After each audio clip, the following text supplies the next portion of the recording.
Natuntunan ng tauhan natin yung doktor na tumingin kay Miss Vanessa.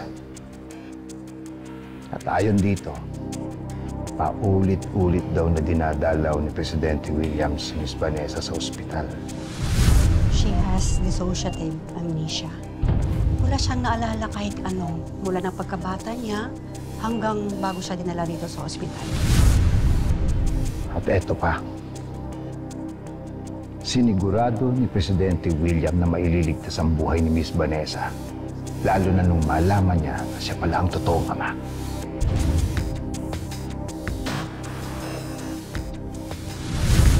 Yung tatay ko daw isang pulis.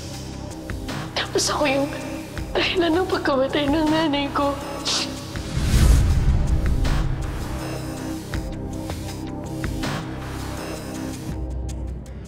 Naalala ko na may kinuwento sa akin si Banet tungkol sa totoong pagkatao ng ama niya na isang pulis.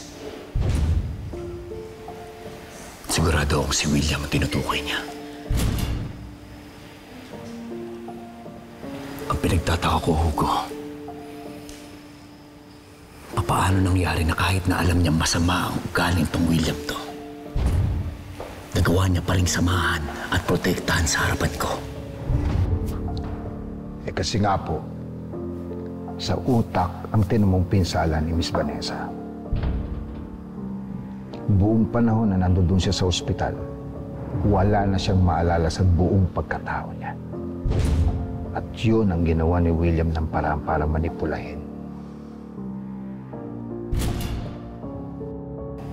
Kung ganun, mas kailangan kong iligtas si Bani ngayon. Dahil pinapaikot siya ng mga demonyo na inaakala niya mabuting tao. Opo. At eto, mas maganda.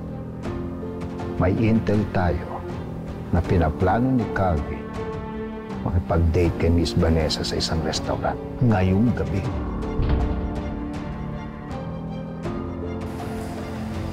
Nasa likod mo ng Camellia.